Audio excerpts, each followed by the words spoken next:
Et après? Après la maladie, après les traitements, après les combats invisibles. Pour beaucoup, la société ferme une porte, mais le jour d'après, choisit d'en ouvrir une autre. Ils accompagnent ceux qui veulent reprendre leur place dans le monde du travail avec dignité et espoir. Voilà, j'ai été diagnostiquée d'un cancer du sein. Je n'ai pas connu le cancer, mais j'ai connu la maladie. Un jour, en me changeant, je me suis dit, il y a un petit truc qui n'est pas normal. Et de fil en aiguille, j'ai appris que j'avais un cancer du sein. Puis j'ai vu mon papa qui a eu une embolie et qui, à l'âge de 50 ans, s'est retrouvé sans travail, viré du jour au lendemain.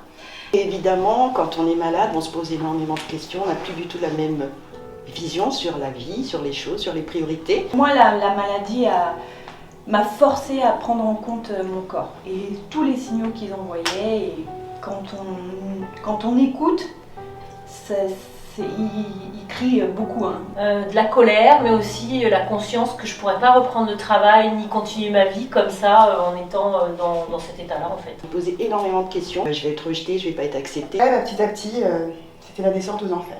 Un long plongeon en apnée tout au fond de nous, ça fait ressortir plein de trucs. Il y a eu beaucoup de souffrances physiques, il y a eu beaucoup de souffrances émotionnelles et beaucoup de souffrances finalement humaines. Je me suis arrêtée parce que j'avais quand même des chimios, beaucoup de choses à prévoir, donc je ne me sentais pas, en plus de la famille, gérer ce combat-là en plus. Parce que la nature humaine veut que les gens jugent tout et n'importe quoi.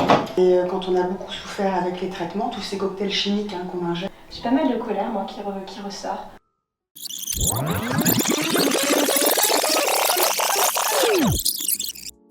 Et j'ai trouvé l'association le jour d'après.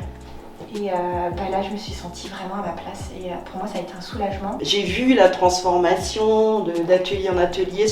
La chenille que j'étais est vraiment en train de se transformer en un papillon qui explose, qui a envie de prendre son envol.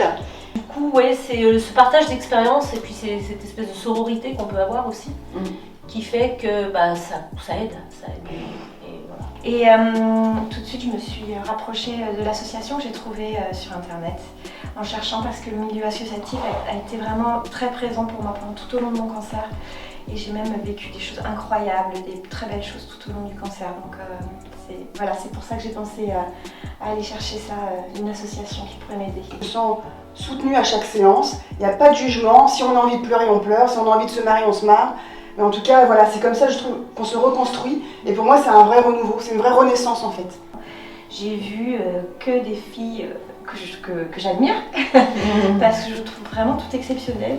Ça m'a beaucoup aidé de partager ça avec d'autres. Donc je me suis dit, voilà, il faut créer cette association.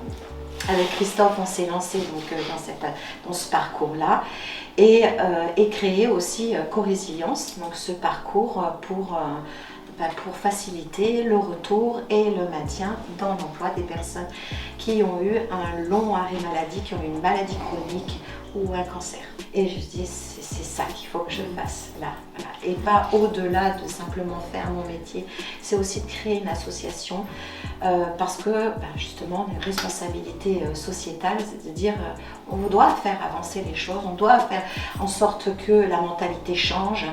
On a commencé en 2015 à Montpellier et aujourd'hui existe à Paris et qui existe aussi à Lyon. C'est-à-dire comment accompagner des gens, comment avoir l'attitude juste, la posture juste, les mots justes. Et en cela, Esmeralda est vraiment modélisante. Et moi, je sais maintenant ce que je veux plus, ce que je peux plus. Parce qu'aujourd'hui, je sais que je n'accepterai plus l'inacceptable. Dans mon entreprise où je suis aujourd'hui, ça passera ou ça cassera. Mais en tout cas, ma priorité, ça reste moi. Ça reste mes besoins profonds, internes, et je ne ferai pas l'impasse dessus, quoi. Qu'est-ce que j'ai envie de vivre moi en tant que coach? Qu'est-ce qui était important pour moi? J'ai réussi à me regarder et à apprendre à m'aimer, quelque chose que je n'avais pas fait avant, d'oser me regarder. Et quand je parle de me regarder, c'est pas seulement physiquement, bon parce que ça c'est toujours pas bon, mais bon c'est pour plus tard. Mais par contre, intérieurement, mais qu'est-ce qu'elle est belle celle-là. Aujourd'hui, très clairement, je ne ferai plus de compromis là-dessus, c'est clair. Là, il y a une page blanche qui est devant nous Et on peut écrire quelque chose, en fait, je vois vraiment ça comme une opportunité incroyable. Chaque individu a le droit à un avenir, même après la maladie. Entreprises, citoyens, engagez-vous à leur côté. Le jour d'après, c'est la promesse d'un monde du travail plus inclusif, plus solidaire et plus humain.